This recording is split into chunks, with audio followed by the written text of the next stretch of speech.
long version of that with an extra ring. The extra ring, which is hard to slide up and down, I want it to be hard. This one's easy, it slides easy.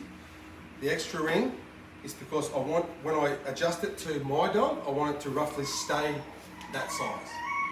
And the idea behind this thing is, if we make a figure of 8, we want the dog on our left there. So we're going to teach the dog, walking is now on my left. It's not out the front, it's not behind, it's not on the right. Walking on lead is on my left. It doesn't have to be here, it has to be somewhere around here, okay? Otherwise it gets black, okay? This helps you do that without a lot of pressure, a lot of hard pulling and everything like that, okay? The reason is, this goes on the left, see there's a figure of 8 with a small loop down the bottom, big loop up the top. Head goes through here, John, head goes through here, small one goes up over the muzzle. So now that sits just under her eyes, top of the muzzle, that one's around her neck. This leather tab that we then do up, so the big circle now becomes a small circle, just enough that it's around the top of the neck, but still loose, no tension in it. And ideally what we're aiming for is you say, let's go, and then she walks beside you and see the slack in the lead? That's it. You know, there's no slack in your lead at the moment, it's all this. So that is what I want to cut out for every dog, not just his dog. Every dog should be able to go, let's go, and we're walking like this. Come on, let's go.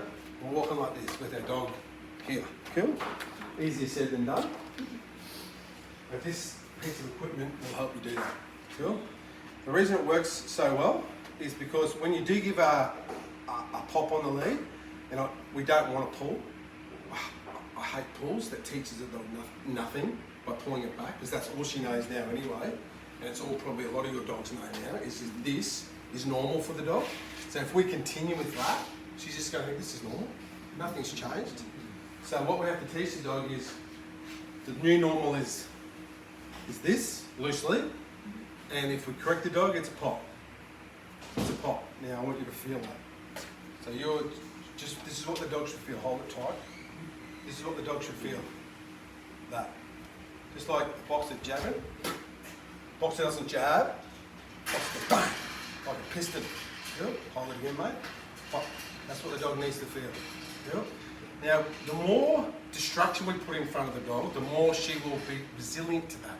So, in the beginning, while we're teaching her the new piece of equipment, there will be no distractions. There'll be no other dogs out until she gets used to and accepts this piece of equipment. Good. Once she accepts this piece of equipment, then I can start putting, and we can walk on a loose lead, then I can start pulling other dogs into the picture and put the distraction in front of her and tell her and teach her the rules, okay?